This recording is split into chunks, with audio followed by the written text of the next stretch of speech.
Delhi NCR में मौजूदा वक्त में प्रदूषण सबसे बड़ी चुनौती बना हुआ है। कृत्रिम बारिश को लेकर केजरीवाल सरकार का बड़ा फैसला सामने आया है। केजरीवाल सरकार का दिल्ली के मुख्य सचिव को आदेश। पर्यावरण मंत्री गोपाल राय ने मुख्य सचिव को आदेश दिया है कल सुप्रीम कोर्ट में दिल्ली सरकार का पक्ष रखा जाए। दिल्ली सरकार सारा खर्च उठाने को तैयार है। केंद्र सरकार साथ दे तो 20 नवंबर तक करा सकती है कृत्रिम बारिश। आर्टिफिशियल रेन को लेकर एक बड़ा फैसला दिल्ली सरकार ने यहां पर लिया है, क्योंकि जिस तरीके से मौसम बारिश का है नहीं और कोई अनुमान भी ऐसा नहीं है कि बारिश होगी और बिना पानी के छिड़काव के प्रदूषण को कम नहीं किया जा सकता है। ऐसे में आर्टिफिशियल रेन कराने को लेकर दिल्ली सरकार का बड़ा फैसला। केजरीवाल सरकार का दिल्ली के मुख्य सचिव को आदेश। पर्यावरण मंत्री गोपाल राय ने मुख्य सचिव को आदेश दिया है कल सुप्रीम कोर्ट में दिल्ली सरकार का पक्ष रखा जाए। दिल्ली सरकार सारा खर्च उठाने को तैयार। केंद्र सरकार साथ दे तो 20 नवंबर तक यह आर्टिफिशियल रेन करा सकते हैं। कृत्रिम बारिश को लेकर फैसला दिल्ली सरकार का, ताकि प्रदूषण को कम किया जा सके, दमघोंटू हवा से लोगों को निजात मिल सके और तमाम व्यवस्थाएं प्रदूषण की वजह से चरमराई हुई हैं, वो व्यवस्थाएं एक बार फिर से पटरी पर लौट आए। देवेश कुमार जुड़ रहे हमारे साथ, हमारे सहयोगी, उनसे ज्यादा जानकारी लेते हैं। देवेश, पर्यावरण एक बड़ी चुनौती बना हुआ है।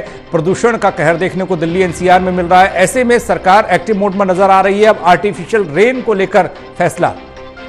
देखिए, बिल्कुल, क्योंकि कल आईआईटी जो कानपुर है उसके जो एक्सपर्ट हैं उनके साथ सरकार की चर्चा हुई थी। तमाम कैबिनेट मंत्री थे, दिल्ली के पर्यावरण मंत्री भी थे, दिल्ली सरकार के भी अधिकारी थे।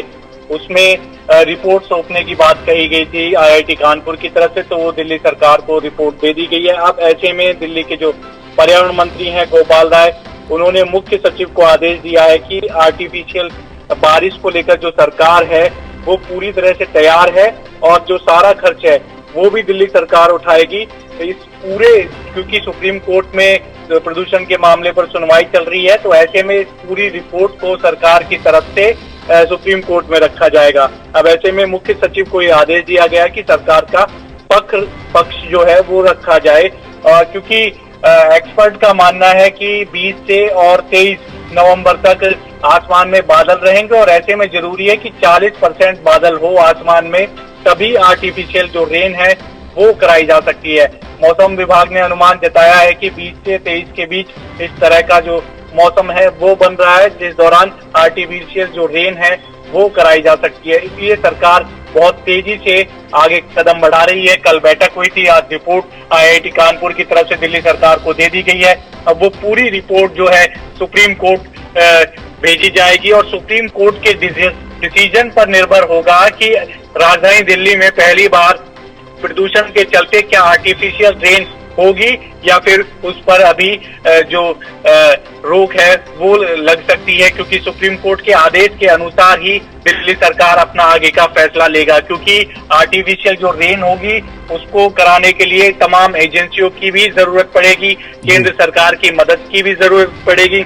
हालांकि दिल्ली सरकार का कहना है कि जो भी खर्च आएगा वो दिल्ली सरकार अपनी तरफ से उठाने के लिए तैयार है, लेकिन परमिशन केंद्र सरकार से भी लेनी पड़ेगी। तमाम एजेंसियां हैं, उनका भी सहयोग चाहिए। तो ऐसे में अब जब कल सुप्रीम कोर्ट खुलेगा तो हो सकता है कि सरकार की तरफ से ये पक्ष रखा जाए कि कृत्रिम बारिश यानी कि आर्टिफिशियल रेन कराने के लिए सरकार तैयार है और जो रिपोर्ट है वो भी सुप्रीम कोर्ट को दी जाएगी। हो सकता है कि सुप्रीम कोर्ट उसमें स्टडी करे और उसके बाद जो डिसीजन होगा वो सुप्रीम कोर्ट की तरफ से दिया जाएगा। जी चलिए, नजर बनाए रखिएगा देवेश, बहुत शुक्रिया तमाम जानकारी के लिए।